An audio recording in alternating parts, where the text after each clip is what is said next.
Hiezaka ary sika izao hijery an'i Masinda François de Sales sy ny fomba nitondrany toy ny renirano be mangenieny ny arena sarobidin'ny toe-panainy.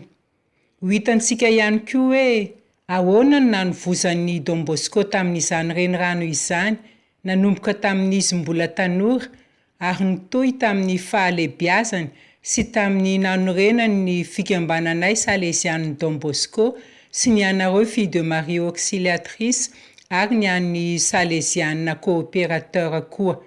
Izany hoe arena izay manohy manome aina mandrakariva. Fa hoy aho hoe tsara be ilay vidéo teo, fa fanokafam-bavony fotsiny ihany iny.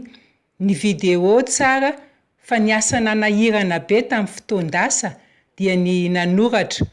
Izany hoe ny nanoratra dia hafa satria ny andalana 4 na 5 dia mety hifono hevitra mafonja kokoa.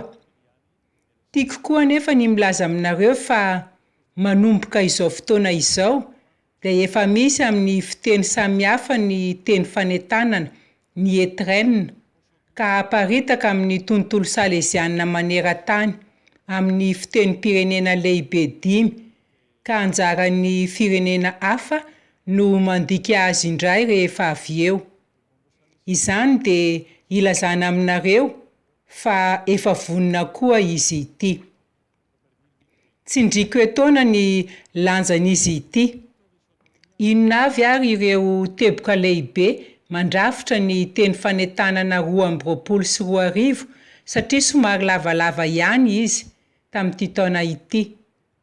Satria tsy mitsahatra ny nahita singa na nandanja foana aho ka izay no nahatonga azy ho lava. Inona ary ireo singa sasatsasany hita ao amin'ny Masinda François de Sales no hita ihany koa ao amin'ny toe-panahintsika. Ary miteny aminareo aho ry anabavy Masera-Filles de Marie Auxiliatrice. Rehefa nijery ny lalam-panorenanareo aho dia manao izao fanamby lehibe izao. Tsy ahita teboka iray akory momba ny Masinda François de Sales izay horesahina eto ianareo ka tsy ho hitanareo ao amin'ny lalam-panorenanareo. Ary izao koa toraka izany. Ary dia sahala amin'izay ihany koa ho anay. Ka ny teboka voalohany azontsika dinihina dia ny hoe tsy misy faneriterena. Ny fahafahana dia fanomezan'Andriamanitra. Manandanja lehibe tokoa io ho an'i Masinda François de Sales ary misy miresaka momba izany ao amin'ny lalam-panorenantsika. Ny fomba fanabeazantsika dia tsy mampiasa faneriterena. Ny faharoa dia ny fisian'Andriamanitra ao am-pon'ny olona, ny vehivavy sy ny lehilahy. Dia tohizantsika amin'ny fijerintsika hoe izany no mahatonga antsika ino fa ny olona tsirairay dia mitondra ao am-pony lalina ao ny fanirian'Andriamanitra.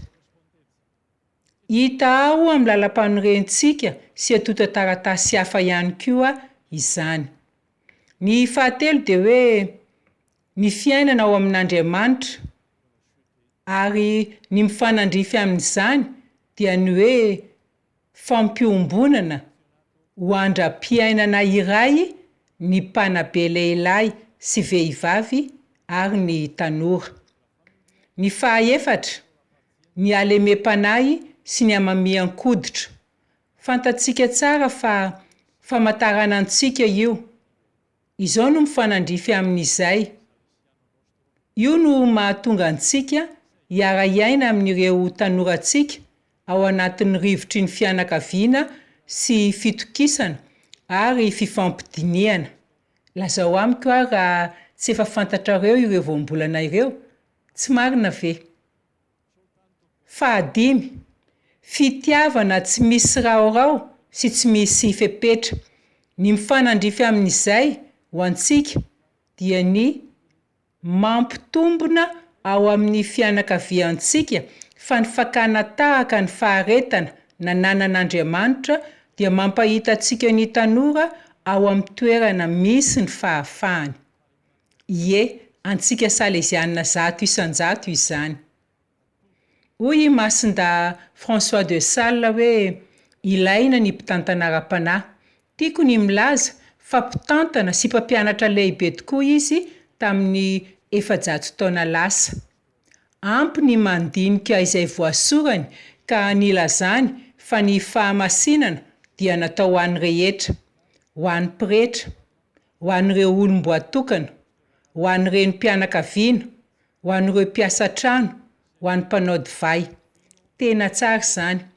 Nampidinina ity an-tany ho an'ny vita batemy rehetra ny fahamasinana ary amporisihina andray ho fanamby ny fahamasinana ny olon-drehetra. Tsy mbola nisy ny ohatran'izany hatreto. Dia betsaka amin'ireo zavatra ireo no entintsika ao amin'ireny rano karismatika antsika.